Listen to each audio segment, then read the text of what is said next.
I'm sitting by the phone that never rings anymore, and I'm thinking about the day my daughter-in-law mocked my dress in public. That sounds small, doesn't it? One comment about an olive green flannel shirt at some church function. But that moment, that one moment, was when everything finally broke open, and I realized I'd been living a lie for years. Let me tell you what really happened. Because if you're watching this, maybe you need to hear it too. My name is Margaret, and I'm 58 years old. I live in a small cottage with peeling paint and a vegetable garden in this quiet cul-de-sac in Philadelphia where families have lived for generations. The kind of neighborhood where everybody knows your business, or at least they think they do. Spring has just arrived, and for the first time in months, I opened my windows this morning. The air smells different now, like things might actually grow again. I've been singing hymns in the church choir every Sunday for more than 30 years. That hymnal with my name written inside the cover, it's like proof that I exist, you know? That I have a place. But here's the thing nobody tells you about aging. About becoming a widow, about being alone. You become invisible. And when you're invisible, people think they can do anything to you. This morning, I put on this olive green flannel shirt that belonged to my brother. He died 10 years ago, but I keep his shirts because they still smell like Old Spice and cigarettes, even after all the washing. I wore it because I wanted to, not because anyone told me I could. That might not sound like much, but for me, it was everything. I'm sitting here now with my worn leather Bible on my lap, the one with handwritten notes in the margins. My grandmother's handwriting, my mother's, mine.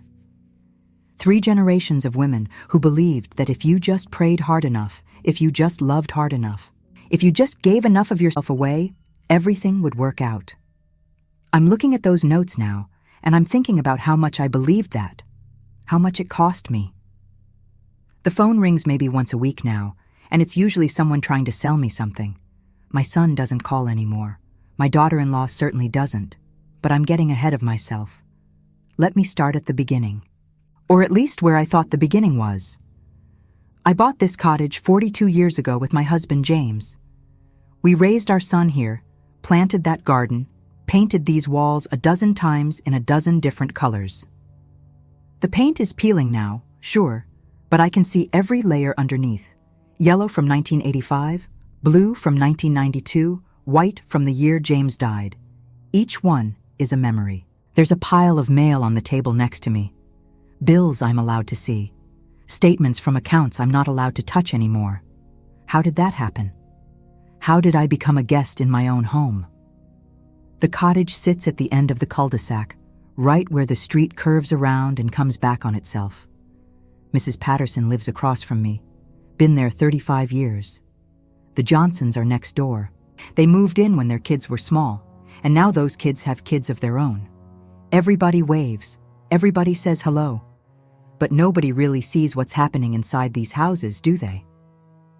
This morning, before I put on my brother's shirt, I stood in front of the mirror for a long time. I looked at my face. Really looked. When did I get so tired? When did my eyes start looking like that? Like I'm apologizing for existing?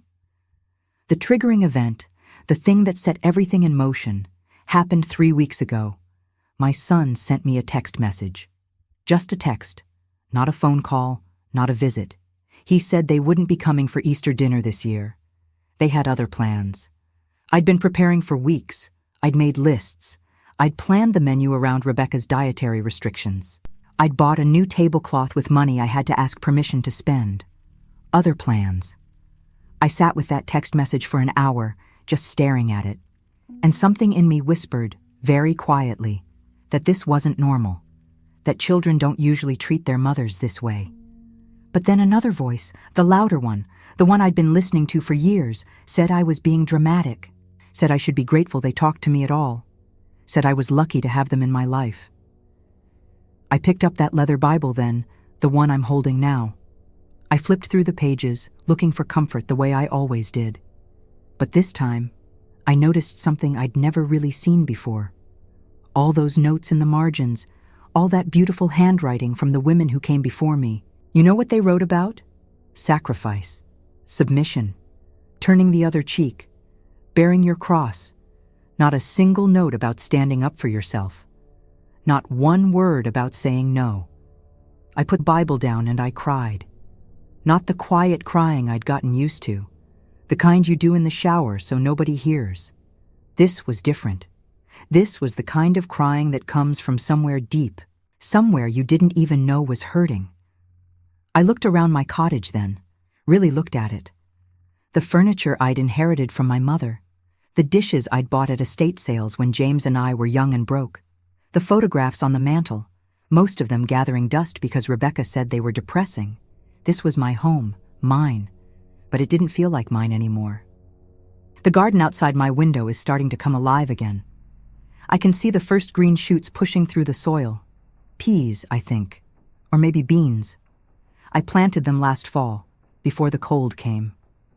I remember Rebecca standing in the doorway that day, telling me I was wasting my time, that I was too old to be digging in the dirt like that. But I planted them anyway, and now they're growing. Maybe I'm growing too. Maybe it's finally spring for me. But I need to tell you how I got here, to this place of peeling paint and silent phones and leather Bibles that don't have the answers anymore. I need to tell you about the years before this, the years when I believed the lies, when I thought love meant disappearing. Because if you're watching this, if you're listening to my story, maybe you're sitting in your own cottage with your own peeling paint. Maybe you're wearing someone else's shirt and wondering when you lost the right to choose your own clothes. Maybe you're waiting for a phone call that never comes. And maybe, just maybe, you need to hear that it's not your fault, that you're not crazy, that you're not alone. So let me tell you what happened. Let me tell you about the dress that wasn't really about a dress at all. Let me tell you about the daughter-in-law who thought she could break me. Let me tell you how I survived. But first, let me ask you something. If this story is speaking to you, if you feel something familiar in these words, would you let me know? Hit that like button. Subscribe to this channel. Not for me, but for the other people who need to find this, for the other Margaret sitting by phones that don't ring. Because the only way we survive this is together. Now let me take you back. Let me tell you how it all began. It started slowly, the way these things always do. My son married Rebecca 8 years ago. She was 32 then, 20 years younger than him, which should have been my first clue. But I didn't say anything. I wanted him to be happy. I wanted to be the kind of mother-in-law who didn't interfere, who welcomed her son's wife with open arms. So that's what I did. At first, Rebecca was fine, nice enough. She smiled at family gatherings. She brought wine to dinner. She complimented my peach cobbler, the one I make from my grandmother's recipe. The one that takes 3 hours because you have to peel every peach by hand and let the filling sit overnight so the flavors marry. She said it was delicious. She said I should teach her how to make it. I believed her. Then my husband died. Heart attack, sudden, the kind where you don't get to say goodbye.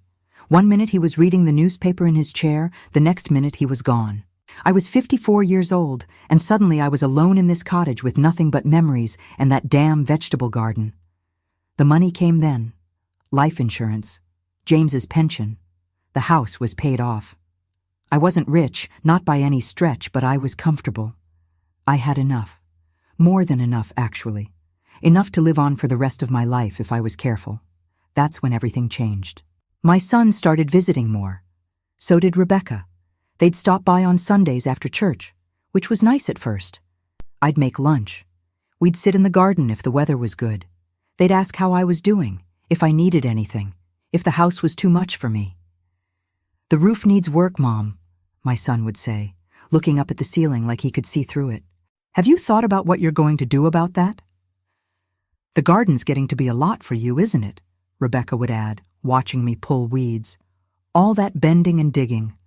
At your age, you should be taking it easy." At your age. Like 54 was ancient, like I was already halfway to the grave. But they seemed concerned, you know? They seemed like they cared. So when they suggested that maybe they could help manage things, I listened. When they said they could handle the property taxes and the repairs and all the paperwork that comes with owning a home, I thought it made sense. Why should I worry about all that when I had them? I signed papers, power of attorney, joint accounts, Documents I didn't fully understand because the lawyer was someone my son knew, someone who explained things quickly and used words I didn't recognize. But my son was there, and he said it was all standard, all normal. He said it was just to make things easier for me. I believed him. God help me, I believed him. Within 6 months, I wasn't allowed to make decisions about my own home anymore. Rebecca chose the contractor for the roof repair. She picked out new windows without asking what I wanted. She went through my closets and threw away clothes she said were outdated, including 2 dresses my mother had made for me by hand. When I protested, when I said I wanted to keep those dresses, she looked at me like I was being difficult, like I was being unreasonable. "Margaret," she said, using that tone people use when they're trying to be patient with someone they think is stupid. "You have to let go of the past. These things are just weighing you down. We're trying to help you move forward." Move forward. To where? I was living in the same house I'd lived in for 40 years. The only place I was moving was further away from myself. I stopped singing in the church choir. Not because I wanted to, but because Rebecca said it was too hard for them to visit when I had choir practice 3 times a week. She said I was making things difficult. She said if I really wanted to see them, I'd be more flexible with my schedule. So, I quit. I told the choir director I needed a break, that I'd be back soon. That was 3 years ago. I haven't sung a hymn since, except alone in my kitchen when nobody can hear me. I stopped inviting the ladies from church over for coffee and cobbler. Rebecca said having people around was too much trouble, that the house wasn't clean enough, that I was embarrassing myself trying to entertain at my age. At my age, I stopped wearing the clothes I wanted to wear. I started asking permission to buy groceries. Permission to go to the doctor. Permission to use my own money for my own prescriptions. How did that happen? How did I go from being Margaret, widow of James, mother of Thomas, member of the church choir, maker of the best peach cobbler in Philadelphia, to being this person who asked permission to exist? I sacrificed everything, my independence, my autonomy, my voice. I gave it all away because I believed them when they said they were helping me. I believed them when they said I needed them. I believed them because the alternative was too terrifying to consider. The alternative was that my own son was using me, that my daughter-in-law saw me not as a person, but as a source of income, that everything they said, every gesture of concern, every offer of help, was just a way to get control of my home and my money. But I couldn't believe that. I wouldn't believe that. Because if I believed that, then what did it say about me? What kind of mother raises a son who would do that to her? So I made excuses. I told myself it was stress that made my son act the way he did. He'd lost his father too, hadn't he? He was grieving. He was overwhelmed. The way he snapped at me when I asked questions about my accounts, the way he wouldn't let me make decisions about repairs to my own home, the way he looked at me sometimes like I was a burden he had to carry, that was all just stress. He didn't mean it. And Rebecca, well, she was young. She didn't understand. She was just trying to help in her own way. The criticisms about how I spent money on groceries, the comments about my medicine being too expensive, the way she sighed when I asked if they could drive me to the doctor, that was all just her being practical. She wasn't trying to be cruel, she was just being efficient. That's what I told myself. That's the belief that kept me trapped. I remember one Sunday, must have been 2 years ago, when I made my peach cobbler for Easter dinner. I'd spent all morning on it, peeling the peaches by hand the way my grandmother taught me, mixing the dough until it was just right, letting it bake until the top was golden and the filling was bubbling at the edges. Rebecca took one bite and said, "This is way too sweet, Margaret. Don't you know sugar is bad for you? At your age, you really should be watching what you eat." I put down my fork. I looked at my son, waiting for him to say something, to defend me, to tell his wife that she was being rude. But he just nodded. "She's right, Mom," he said. "You need to be more careful." I didn't eat dessert that day. I threw the rest of the cobbler away after they left. I haven't made it since.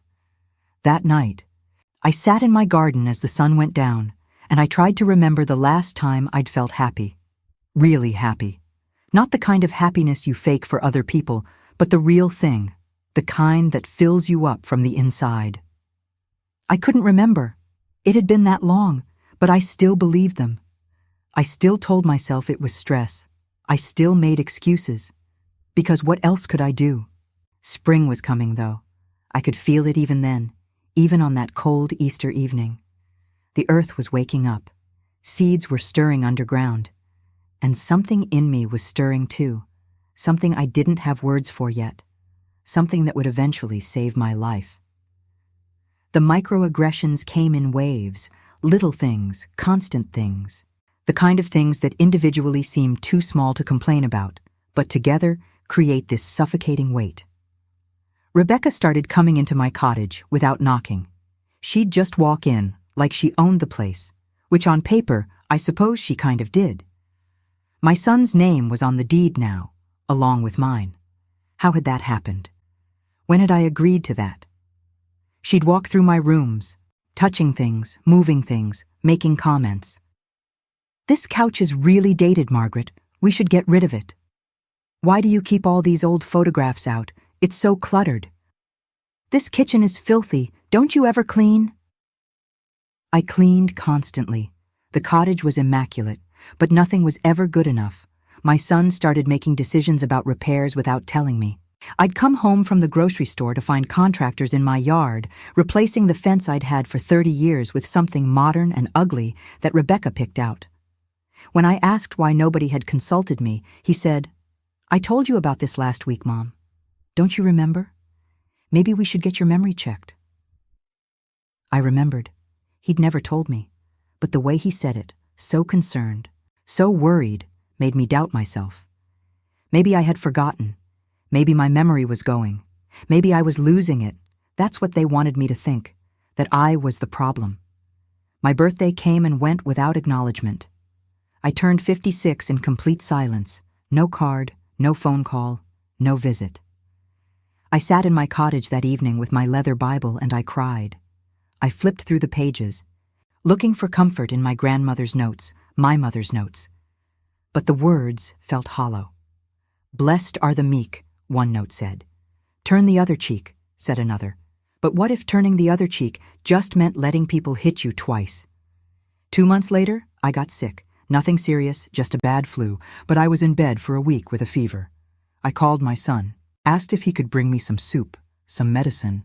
He said he'd try to stop by. He never came. I called again the next day. He said he was busy. Rebecca had things planned. They'd check on me when they had time. They never came. I recovered alone, eating saltines and drinking water because I was too weak to get to the grocery store and too proud to ask the neighbors for help. When my son finally visited 2 weeks later, I asked him why he hadn't come when I was sick. He looked confused. "You never called me, Mom. Why would you lie about something like that?" I had called. I had proof on my phone, but he looked at me with such certainty, such conviction, that I started to doubt myself again. Maybe I'd imagined it. Maybe the fever had confused me. That's what gaslighting does to you. It makes you question everything, including your own sanity. Spring arrived properly then. I opened my windows for the first time in months. The air smelled like earth and growth and possibility. I looked at my vegetable garden and saw the first green shoots pushing through. Life was returning. And somewhere deep inside me, something was waking up too. The discovery happened on a Tuesday in April. I was sitting in my cottage by the window watching the rain. My worn leather Bible was on my lap. I'd been reading it more and more, looking for answers that never came. There was a knock at my door. I wasn't expecting anyone. My son and Rebecca never knocked anymore, and nobody else visited. I opened the door to find a woman I'd never seen before. She was maybe 45, dressed in a business suit, holding an umbrella against the rain. "Margaret?" she said. "Margaret Chen?" "Yes?" "My name is Linda. I used to be friends with Rebecca. Can I come in?" I hesitated. Something about her voice, her eyes, told me this was important. I let her in. We sat in my kitchen. I made tea. She didn't touch hers. "I need to tell you something," she said. "And I'm sorry if this is hard to hear, but someone needs to say it.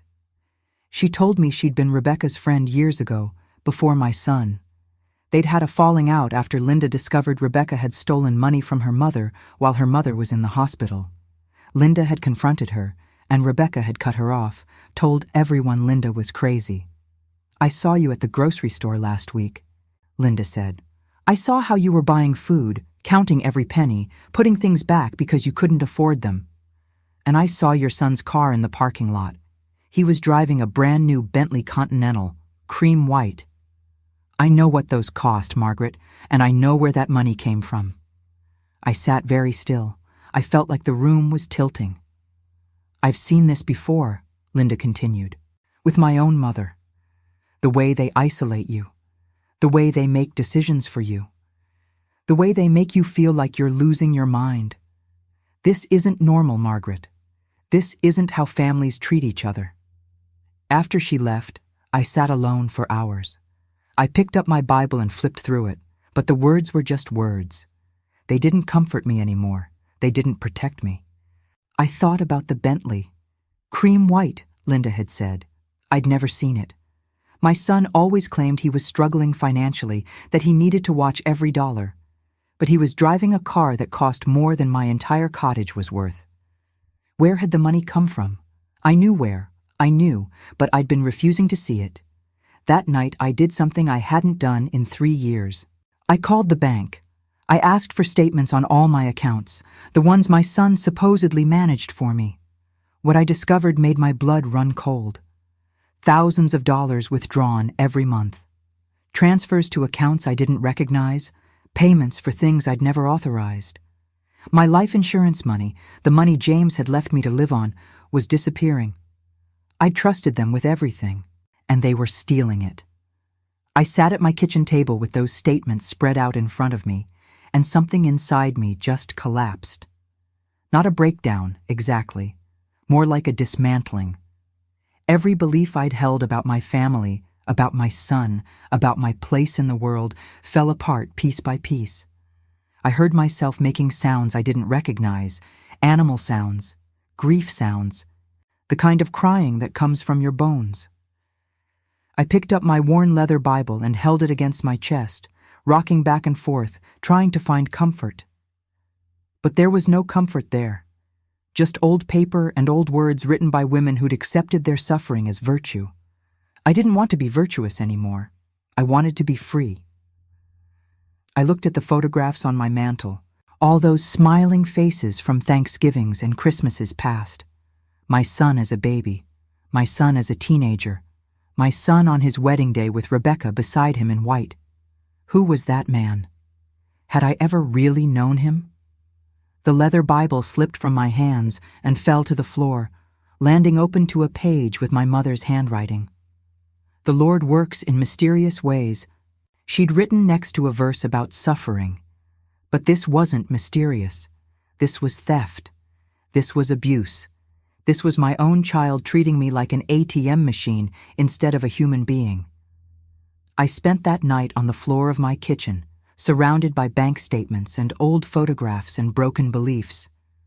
The windows were open, and the spring air moved through the room, carrying the smell of rain and earth. When dawn came, I was still there. But I wasn't the same person anymore. Something had broken, but something else had been born.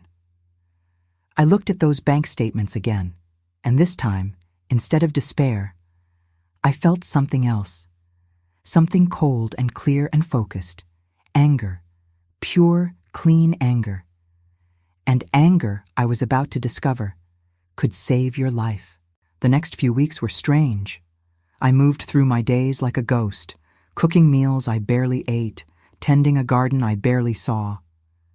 But inside, I was planning. My son came by on a Sunday.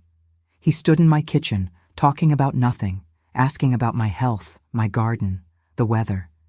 His voice sounded different to me now, hollow, like he was reading from a script. "Mom, we need to talk about your finances," he said eventually. "Your accounts are getting low. We might need to think about selling some things, maybe downsizing. You don't need this whole cottage, do you? It's too much for you to manage." I looked at him. really looked at him, and I didn't see my son anymore. I saw a stranger wearing my son's face. "I'm fine," I said. My voice was steady. "The accounts are fine." "But Mom, I've been looking at the numbers. I said I'm fine." He blinked. He wasn't used to me contradicting him. For a moment, something flickered across his face. Irritation? Fear? I couldn't tell. "We're just trying to help you," he said. "I know." But I didn't believe him anymore, and I think he knew it. After he left, I sat in my garden with my worn leather Bible. The pages fluttered in the spring breeze. I thought about all those notes in the margins, all that advice about submission and sacrifice. My grandmother had written them. My mother had written them. And where had it gotten them? My grandmother died alone in a nursing home, having given everything to children who rarely visited. My mother died in this same cottage, exhausted and used up, having spent her last years caring for her own mother while her siblings did nothing. And here I was, following the same path, making the same sacrifices, turning the same cheeks. But what if there was another way? What if the Bible had other verses, other wisdom? What if I'd been reading the wrong pages all along? I flipped through the book, looking for something different.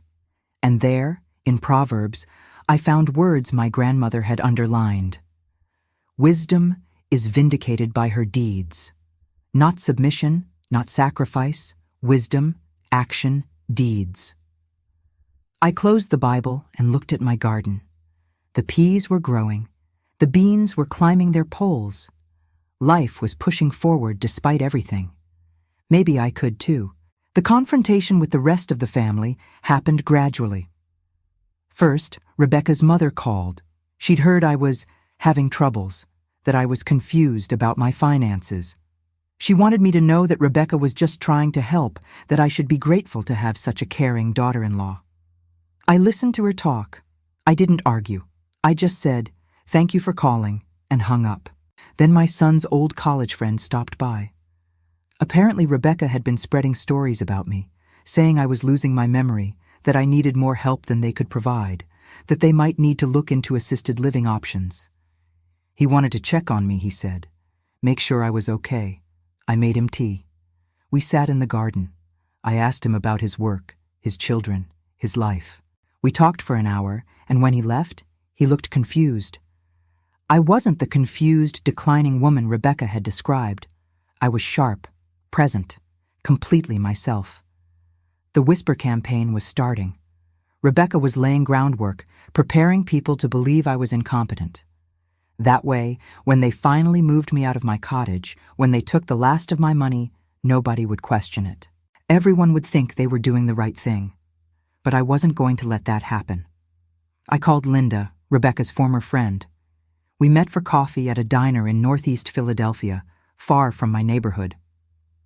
"I need your help," I said. "I need to know everything about Rebecca. Everything." Linda told me stories that made my stomach turn. Rebecca had a pattern. She'd done this before. To her own mother, to Linda's mother, to other elderly people in her life. She befriended them, gained their trust, got access to their money. Then she systematically drained them. "She's good at it," Linda said. "She knows how to make it look legitimate, how to make it look like she's helping. That's why nobody ever stopped her before." "What happened to your mother?" I asked. "She died broke," Linda said quietly. "In a state nursing home. Rebecca walked away with almost $500,000, and by then, my mother was too confused to press charges. Nobody believed me when I tried to report it." I felt sick, but I also felt determined. "Will you help me?" I asked. Linda looked at me for a long moment, then she nodded. "Yes," she said, "but we have to be smart about this. Rebecca is smart. Your son is complicit. They'll fight back." "I know," I said. "I'm ready." I wasn't sure if that was true, but I said it anyway. Over the next week, Linda helped me gather evidence. We documented every withdrawal, every transfer, every suspicious transaction. We collected emails, text messages, anything that showed the pattern of control and manipulation. I also did something I should have done years ago. I went to a different lawyer, one Rebecca and my son didn't know. A woman from Linda's church, someone who specialized in elder abuse cases. She looked at my documents, and her face went white. "This is criminal," she said. "This is textbook financial exploitation. How long has this been going on?" 3 years, I said, "since my husband died." She shook her head. "I'm so sorry this happened to you, but we can fix this. We can get your money back. We can get control of your property back. But you need to be prepared. This is going to be ugly. They're going to fight. They're going to say terrible things about you." "I know," I said, and I did know. But I also knew I couldn't keep living like this. I couldn't keep being invisible in my own life. The final conversation with my son happened on a Thursday evening. He came by unannounced, the way he always did now. He walked into my cottage without knocking, Rebecca behind him. They looked different to me now. Or maybe I was seeing them clearly for the first time. "Mom, we need to talk," my son said. "We've been talking to some people, getting advice. We think it's time to consider moving you into a care facility, just temporary, until you're feeling better." A care facility. They were trying to institutionalize me so they could take complete control of my assets. I looked at them both. Rebecca was watching me with this expression, calculating and cold. My son looked uncomfortable but determined. "No," I said, just that. "No." "Mom, you're not thinking clearly. You've been confused lately. We're worried about you." "No," I said again. "Margaret, we're trying to help you," Rebecca said, using that patient voice she always used, the one that made me feel stupid. "We love you. We just want what's best." I stood up. I walked to the door and opened it. "Get out," I said. They stared at me. "Mom, you can't be serious.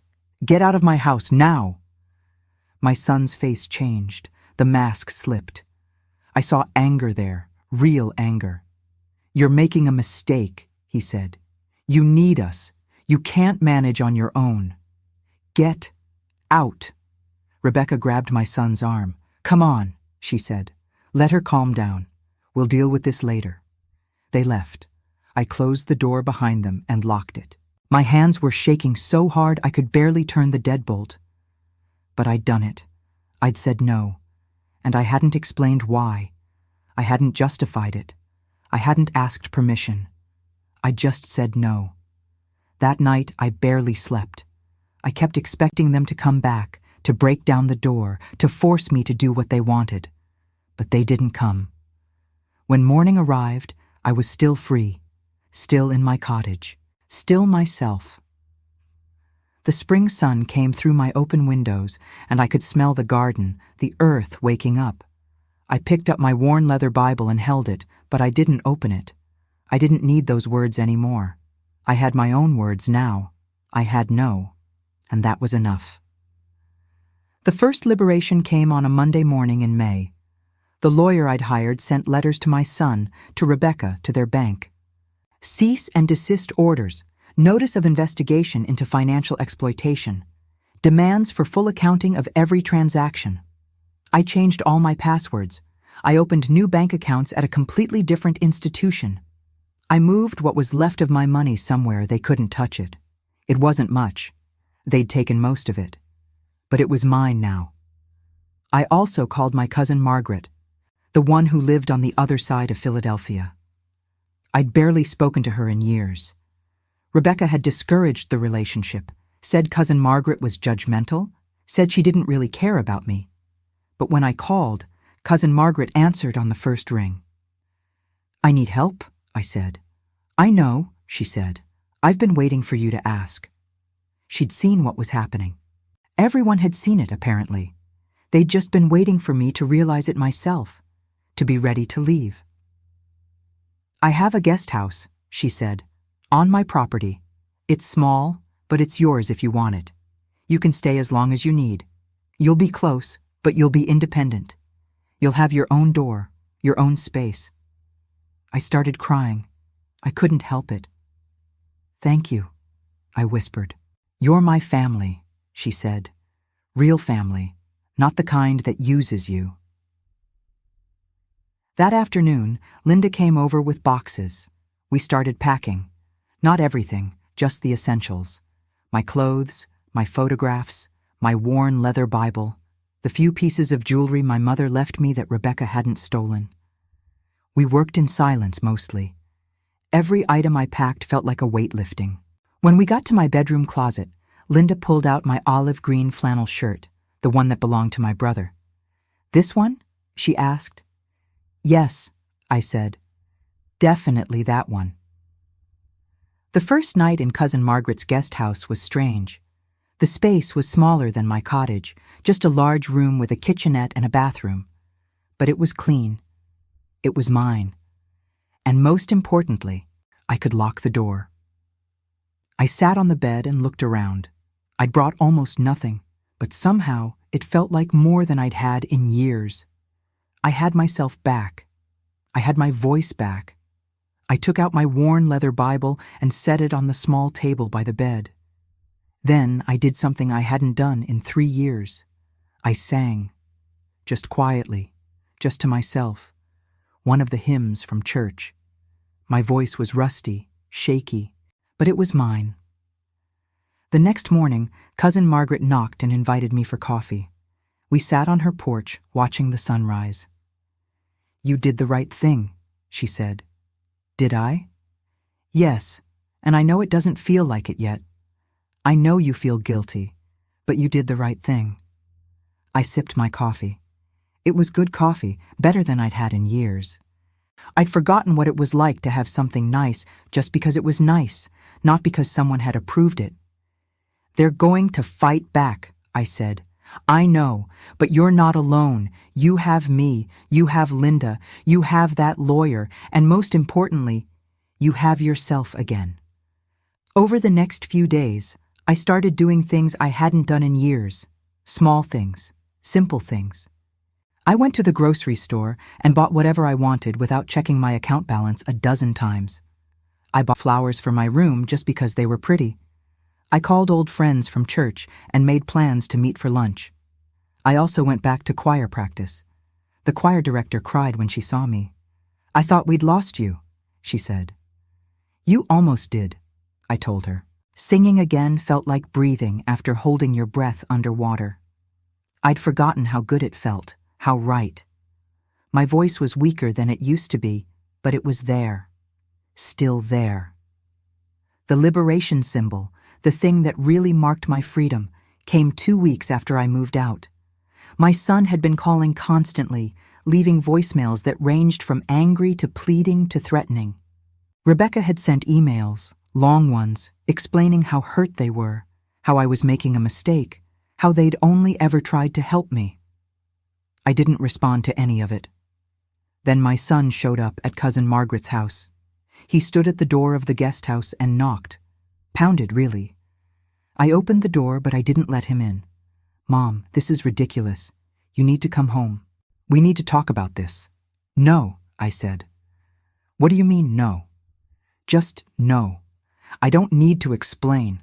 I don't need to justify it. The answer is no. But Mom, no. He stared at me. I could see him trying to find the right words, the right manipulation. But I just kept saying no. No explanation, no justification, just no. Finally, he left. I closed the door and locked it. And I felt something I hadn't felt in years. Power. Not over him, but over myself. I had the power to say no. I didn't need a reason. I didn't need to make anyone understand. No was a complete sentence. That night, I made peach cobbler for the first time in 3 years. I used my grandmother's recipe, peeling each peach by hand, letting the filling sit overnight. Cousin Margaret and I ate it together on her porch, watching the stars come out. This is really good, she said. I know, I said. It's the best damn cobbler in Philadelphia. We both laughed, and I realized I couldn't remember the last time I'd laughed like that, free and real and easy. The legal process was moving forward. The lawyer had contacted the bank, filed formal complaints, started the process of recovering what could be recovered. Linda had agreed to testify about Rebecca's pattern of behavior. My cousin had written a statement about what she'd witnessed. It was slow, it was complicated, but it was happening. And in the meantime, I was learning how to be free, learning how to make decisions without asking permission, learning how to spend my own money without fear, learning how to take up space in the world again. One afternoon, I went to the church thrift store. I bought 3 new dresses, not because I needed them, but because I wanted them. One was lavender, one was forest green, one was sunshine yellow. When I got home, I put on the yellow dress and looked at myself in the mirror. I looked different, lighter, younger almost. I looked like myself again. That Sunday, I went back to church for the first time since I'd left. I wore my olive green flannel shirt, the one that belonged to my brother, the one Rebecca had mocked. I sat in my old spot in the choir. The director handed me my hymnal, the one with my name written inside. I opened it and saw all those notes in the margins, all that wisdom about suffering and sacrifice. But this time, I saw other notes too, ones I'd never noticed before. Notes about justice, about truth, about standing up for what's right. Maybe my grandmother and mother had known more than I thought. Maybe they'd just been waiting for me to be ready to see it. We sang that morning, and my voice was stronger than it had been. I sang loud, I sang clear, I sang free. And when I looked out at the congregation, I saw other women watching me. Older women. Women who looked tired. Women who looked trapped. I saw myself in them, and I hoped they saw themselves in me. I hoped they saw that freedom was possible, that saying no was possible, that it was never too late to take your life back. After church, 3 women approached me. They asked how I was doing. They'd heard I'd moved. They wanted to know if I was okay. I told them I was better than okay. I told them I was free. And then, very quietly, one of them asked, "How did you do it?" I took her hand. "1 no at a time," I said. "Just 1 no at a time." The confrontation happened at my cottage. My old cottage, the one I'd lived in for 40 years, the one they'd taken from me. The lawyer had arranged it. My son and Rebecca had to meet with me to discuss the financial investigation. They'd tried to refuse, but they couldn't. The bank was involved now. The state was involved. They didn't have a choice. We met in the garden, the place where I'd planted vegetables for decades, the place where I'd taught my son to dig in the dirt when he was 5 years old. It seemed appropriate somehow, like coming full circle. My son and Rebecca sat on one side of the picnic table. I sat on the other, with my lawyer beside me. Linda was there too, and Cousin Margaret. I wasn't alone. My son looked angry. Rebecca looked calculating. They'd prepared for this, I could tell. They had their story ready. "Mom, this is crazy," my son started. "You're tearing the family apart over a misunderstanding." "It's not a misunderstanding," I said. My voice was calm, steady. "You stole from me, both of you. For 3 years, you took my money, my home, my independence. You isolated me. You manipulated me. You made me feel like I was losing my mind." "That's not true." "Yes, it is." I opened the folder the lawyer had prepared, bank statements, transfer records, emails where Rebecca discussed how much they could take without me noticing. I slid the papers across the table. My son went pale. Rebecca's jaw tightened. "Where did you get these?" Rebecca asked. "Does it matter?" the lawyer said. "The point is, we have them, and the state has them, and the bank has them." There was silence. I could hear birds singing in the garden. The peas were tall now, climbing their poles, heavy with pods. "You used me," I said. "You saw me as a wallet, not a person. You took advantage of my grief, my loneliness, my trust, and you almost got away with it. Mom, we can explain." "I don't want your explanations. I want you to know what you did. I want you to understand that what you did has consequences." Rebecca stood up suddenly. This is ridiculous. You can't prove anything. Those transfers were legitimate. We were managing your accounts like you asked us to. Sit down, the lawyer said. Her voice was hard. Or we can have this conversation in court. Rebecca sat. Here's what's going to happen, the lawyer continued. You're going to return every dollar you took. You're going to sign over full control of Margaret's property back to her. You're going to stay away from her unless she initiates contact.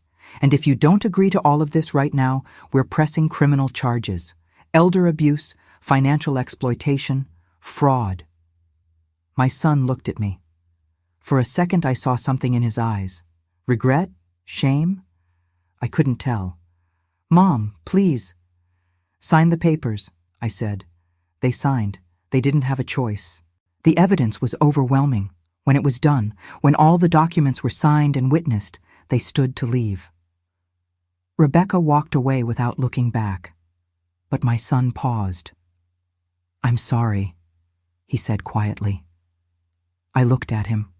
I thought about all the years I'd been his mother, all the sacrifices I'd made, the love I'd given, all of it real, all of it wasted.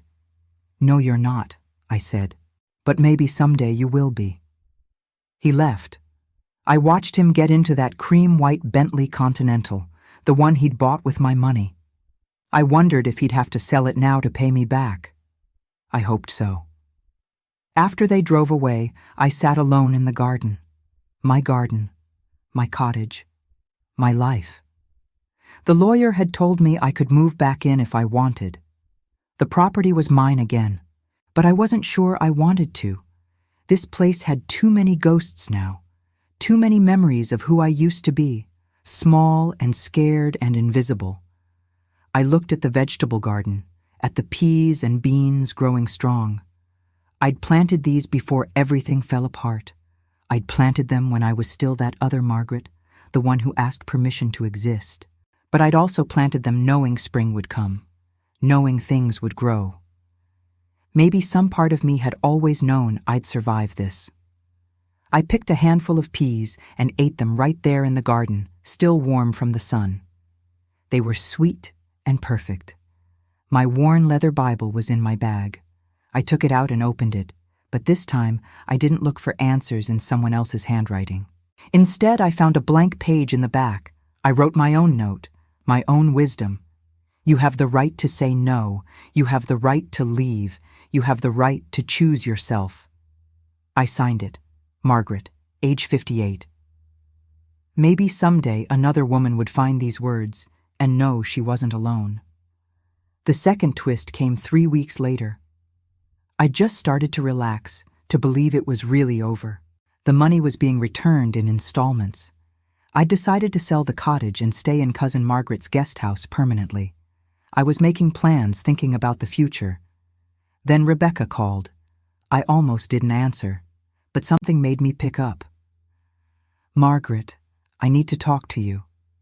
Her voice was different, smaller. It's important. What do you want? I want to apologize. I want to explain. Can we meet, please? Every instinct screamed no, but I'd spent so many years ignoring my instincts, trusting people who hurt me. Maybe it was time to trust myself to handle this. Fine, I said. One meeting, at the diner on Main Street, public place. We met 2 days later. Rebecca looked different, tired, older. She ordered coffee but didn't drink it. I'm sorry, she said, for everything. I know that doesn't fix it, but I needed to say it. I waited. I didn't make it easy for her. My mother did the same thing to me, she said quietly. When I was young, she took everything from me. Every dollar I earned. She controlled everything. And when I finally got away from her, I swore I'd never be that vulnerable again. I swore I'd never be poor again. So you became her, I said.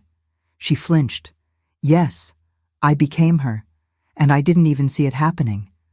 I looked at her across the table. Was this real, or was it another manipulation? What do you want from me? I asked. Nothing. I just wanted you to know I understand what I did, and I wanted to warn you. Warn me? Your son, he's not handling this well. He's angry. Really angry. He's been drinking. He's been saying things. My stomach tightened. What kind of things? That you humiliated him, that you destroyed his life, that you turned everyone against him. She paused. He's talking about fighting the settlement, getting his own lawyer. He says he'll prove you were incompetent, that you can't manage your own affairs. I felt cold. Can he do that? He can try.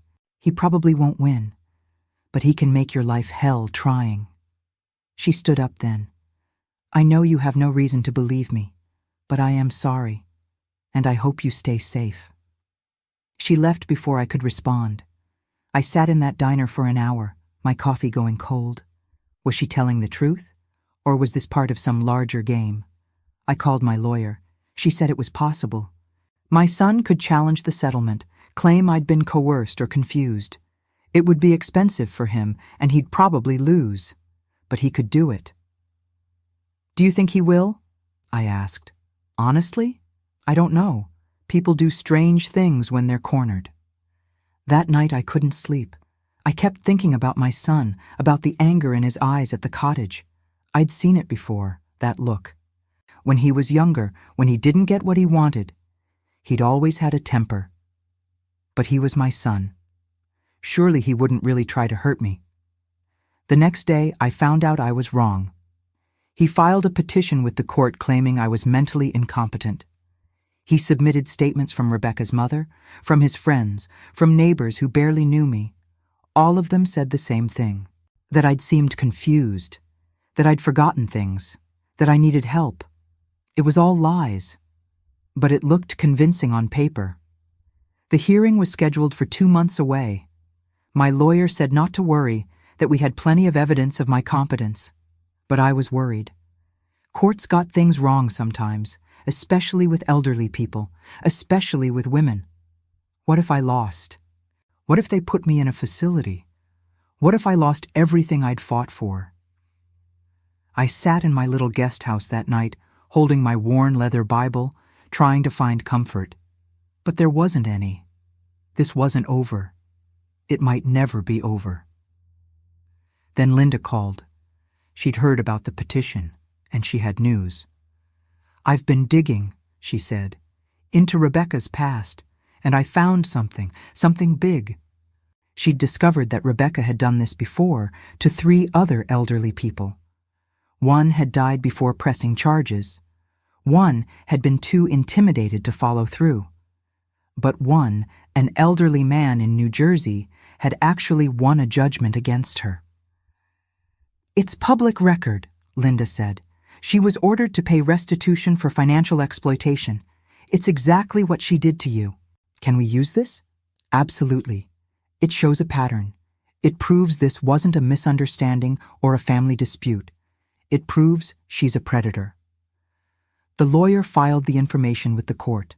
Within a week, my son withdrew his petition. His lawyer must have told him he'd never win, not with Rebecca's history exposed.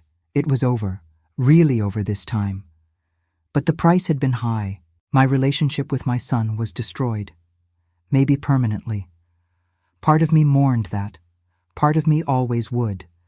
But a bigger part of me felt free, because I'd learned something important. Justice isn't always immediate.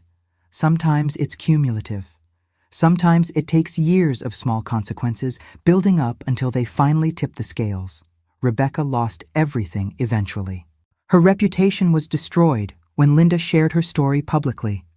Other victims came forward. She ended up owing money to multiple people. Last I heard, she'd moved out of state, trying to start over somewhere no one knew her name. My son lost his Bentley. He had to sell it to pay back what he owed me. He lost friends when the truth came out. He lost his marriage when Rebecca left him, blaming him for everything falling apart. I should have felt satisfied. But mostly I just felt sad. He was my son. I'd loved him. I'd raised him to be better than this. Where had I gone wrong? Or was it not about me at all? Maybe some people just made choices that had nothing to do with how they were raised. I'd never know. and I was learning to be okay with that. The important thing was that I'd survived. I'd stood up for myself. I'd said no, and I was still here, still free, still myself. That was justice enough. Rebirth came slowly, in small moments that accumulated into a new life. I sold the cottage. It hurt more than I expected. That house held 40 years of memories, but it also held 3 years of pain. I couldn't separate the two anymore. A young couple bought it. They were expecting their first child. They loved the garden. They promised to take care of it. I hoped they'd be happy there. I hoped they'd fill it with better memories than I'd left behind. I used the money to buy the guest house from Cousin Margaret. She didn't want to sell, said I could just stay, but I needed to own something. I needed to know I had a place that was mine, that nobody could take from me. It's small, just one large room with a kitchenette and a bathroom. But it's enough. More than enough. I painted the walls lavender. I bought new furniture, nothing expensive, just things I liked. I hung photographs of people who actually loved me. I planted herbs in pots outside the door. Basil, rosemary, thyme. I started writing. At first, just for myself. My story, everything that happened. But then I thought maybe other people needed to hear it. Maybe other women were sitting in their cottages right now, making excuses for their children, believing they deserved to be treated badly. So I started a blog. Then I started going to support groups for elder abuse survivors. Then I started speaking at churches and community centers. I told my story over and over, and every time women came up to me afterwards. They told me their stories. They thanked me for speaking. They said they'd thought they were alone. That became my purpose, my rebirth, helping other people see what I couldn't see for so long. I went back to singing in the choir. My voice was stronger now than it had been in years. The director said I sounded different, more confident, more alive. I was alive. For the first time in years, I was really alive. I also started traveling. Nothing extravagant. I didn't have that kind of money, but I visited my cousin who lived in Maine. I took a bus trip to the mountains. I spent a weekend at the beach, walking along the shore, breathing in salt air. My worn leather Bible came with me on every trip, but I stopped looking in it for answers. Instead, I kept writing my own notes in the margins, my own wisdom, my own truth. One day, I opened it and realized I'd written more notes than my grandmother and mother combined. Pages and pages of my own voice, my own understanding. I wasn't just following their path anymore. I was making my own. Linda became one of my closest friends. We met for coffee every week. We talked about everything. Sometimes about what happened, sometimes not. She was dating someone new, a kind man who treated her well. I was happy for her. She asked me once if I'd ever date again. I laughed. I'm 58 years old, I said. Who's going to want me? Someone with sense, she said. Someone who deserves you. I thought about it. Maybe. Someday. But I wasn't ready yet. I was still learning how to be alone without being lonely. Still learning that independence wasn't the same as isolation. I started keeping a journal. Every night I wrote down one thing I was grateful for. At first, it was hard. What did I have to be grateful for after everything that happened? But then I started noticing things. The taste of coffee in the morning, the sound of rain on the roof, the way the sun felt on my face when I worked in my herb garden, the feeling of singing in church, the warmth in Cousin Margaret's smile. Small things, simple things, but they added up. I was grateful I'd escaped, grateful I'd found my voice, grateful I was still here to rebuild. My key object, that worn leather Bible, appeared one final time in a meaningful way. It was a Sunday in September, 7 months after I'd moved out of the cottage. I was sitting in church, and the pastor was talking about forgiveness, about how we have to forgive people who hurt us, about how holding on to anger just hurts ourselves. I felt myself getting angry, because that's what everyone always says, isn't it? Forgive, let go, move on. But nobody talks about the difference between forgiveness and reconciliation. Nobody talks about how you can forgive someone and still walk away from them. How you can let go of anger without letting someone back into your life. After church, I went home and opened my Bible. I found a blank page and I wrote this: forgiveness doesn't mean you have to let people hurt you again. You can forgive and still say no. You can forgive and still protect yourself. Forgiveness is for you, not for them. I signed it. Margaret, age 58. September. And I felt something shift inside me. I had forgiven my son, in a way. I'd let go of the sharp edge of anger. But I didn't have to have a relationship with him. I didn't have to let him back into my life. Forgiveness and boundaries could exist together. I was learning that. One afternoon in early October, my son called. I'd changed my number, but somehow he'd gotten it. I almost didn't answer, but I did. Mom, I need to talk to you. What do you want? I wanted to say I'm sorry, really sorry. I know I said it before, but I didn't mean it. But I do now. I understand what I did was wrong. I was quiet for a long time. Thank you for saying that, I said finally. But I'm not ready to have you in my life again. Maybe someday, but not now. I understand, he said. His voice cracked. I just wanted you to know. We hung up. I sat for a while thinking about it. Did I believe him? Maybe. Did it change anything? No. I'd survived without him. I'd rebuilt without him. And I was okay. Maybe someday I'd be ready to let him back in, on my terms. But maybe not. And I was learning that both were okay.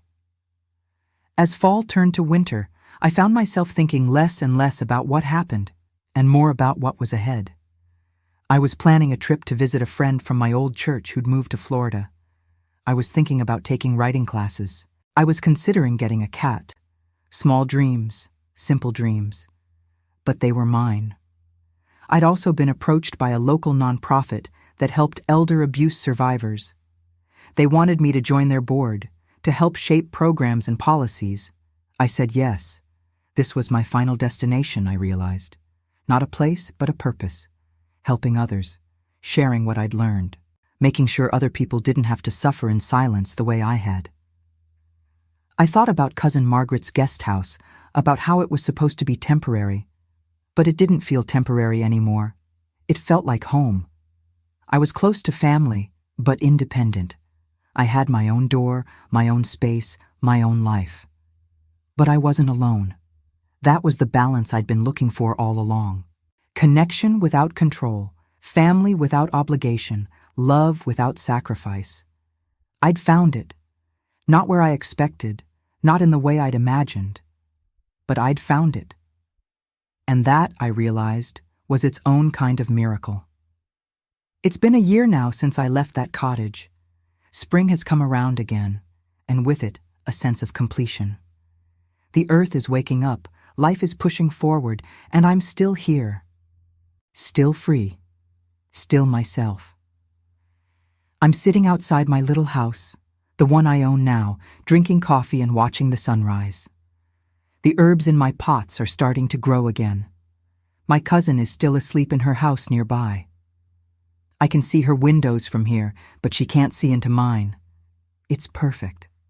I think about where I was a year ago, sitting by a phone that never rang, wearing someone else's shirt because I'd been convinced I didn't deserve my own clothes, asking permission to use my own money, believing I was the problem. I'm not that person anymore. I'll never be that person again. But I want to talk to you. Yes, you, whoever's reading this or listening to this. Because I know you're out there. I know there are other Margarets in other cottages, making excuses for their children, their spouses, their siblings, believing they deserve to be treated badly, believing they have no choice. Let me tell you what I learned. Let me share the lesson that saved my life. When the system fails you, when the people who should protect you don't listen, when everyone around you is telling you to forgive and forget and move on, You have to become your own authority. You have to trust yourself even when nobody else does. I learned that research proves that half of all people with dementia experience abuse. Half.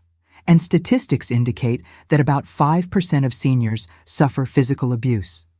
But those numbers don't include what happened to me. They don't include financial exploitation, emotional abuse, isolation. They don't include all the invisible ways people hurt their elderly family members. Most of these cases never get reported. The victims are afraid. They're ashamed. They don't think anyone will believe them. They've been convinced it's their fault. But it's not your fault. It's never your fault when someone you trust uses that trust to hurt you. I learned that you can't rely on other people to save you. Not the police, not social services, not family members who don't want to get involved. Sometimes the system fails. Sometimes authorities don't help. Sometimes you're on your own. But being on your own doesn't mean being powerless. It means you have to become your own advocate. You have to document everything. You have to find people who believe you. You have to make a plan and execute it quietly, carefully, without letting the abuser know until you're ready to leave. You have to learn that no is a complete sentence. You don't have to explain. You don't have to justify. You can just say no and walk away. I learned that healing isn't linear. Some days I'm fine, some days I'm angry. Some days I cry for the relationship I lost with my son. Some days I feel guilty for not trying harder. But then I remember the bank statements, the isolation, the way they made me feel crazy. And I remember that I did the right thing. I learned that forgiveness and boundaries can coexist. You can forgive someone and still protect yourself from them. You can let go of anger without letting someone back into your life.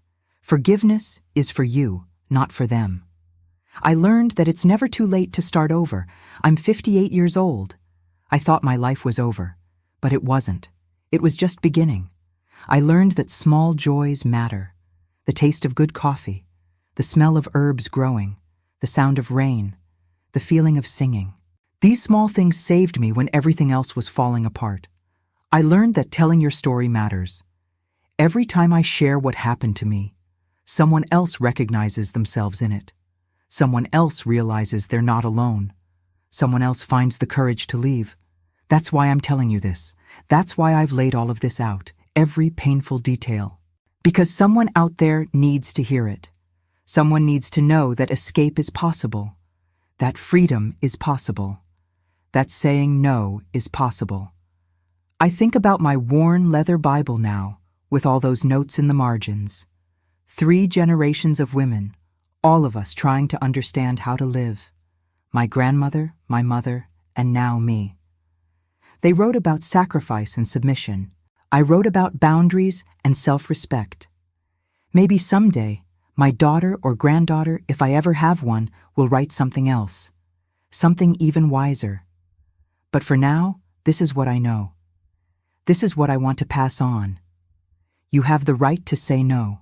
You have the right to leave. You have the right to choose yourself. You don't have to earn love by sacrificing yourself. Real love doesn't require you to disappear. Your life matters. Your happiness matters. Your dignity matters. Even if nobody else sees it, even if nobody else respects it, it still matters. And if you're in a situation like I was, please hear me. Please believe me. It's not your fault. It's not about anything you did or didn't do. It's about someone else choosing to use you. And you can choose to leave. It won't be easy. It might take time. You might have to plan carefully, move slowly, gather resources. But you can do it. I did it. And I'm nobody special. I'm just a 58-year-old woman who sang in the church choir and made peach cobbler and loved her son too much. But I'm also someone who learned to love herself more, who learned that her own life was worth fighting for. That's what I want you to take from this. That's the education I want to offer. Your life is worth fighting for, even if you have to fight alone. I look around my little house now, at the lavender walls and the photographs of people who truly love me and the herbs growing outside my door. I look at my worn leather Bible sitting on the table, filled now with my own wisdom, my own voice. This is my final destination, not a place, but a state of mind. Independence, dignity, freedom, peace. I found it, and you can too. So let me ask you something. Have you lived this? Do you know someone who has? If this story touched you, if it helped you see something you needed to see, would you share it? Would you pass it along to someone who might need to hear it? And would you let me know? Leave a comment. Tell me your story. Tell me if this helped, because we survive this together. We heal together. We build new lives together. Hit that like button. Subscribe to this channel. Not for me, but for all the other Margarets out there. For all the people who think they're alone. For all the people who need to know that escape is possible. Because it is. I'm living proof. I'm sitting here in the spring sunshine, drinking good coffee, planning my day. I'm going to choir practice later. I'm meeting Linda for lunch. I'm working in my herb garden this afternoon. Tonight, I'm writing the next chapter of my memoir. These are small things, simple things, but they're mine. Nobody gave them to me. Nobody can take them away. I earned them by saying no, by walking away, by choosing myself. And you can too. Whatever age you are, whatever situation you're in, whatever you've been told about your worth or your options or your future, you can choose yourself. You can say no. You can leave. And on the other side of that choice is freedom. I promise you, it's worth it. The spring breeze moves through my herbs now, carrying the scent of basil and rosemary into my little house. I can hear my cousin stirring in her house nearby. Soon she'll knock on my door and invite me for breakfast. I'll say yes, because I want to, not because I have to, because that's what freedom feels like. Saying yes when you want to, saying no when you don't. Living a life that's actually yours. I'm Margaret. I'm 58 years old. I live in a small house with lavender walls in Philadelphia, Pennsylvania. I sing in the church choir. I make the best peach cobbler in the city. I'm writing a memoir. I'm helping other people escape abuse. And I'm free. That's my story. That's my truth. That's my gift to you.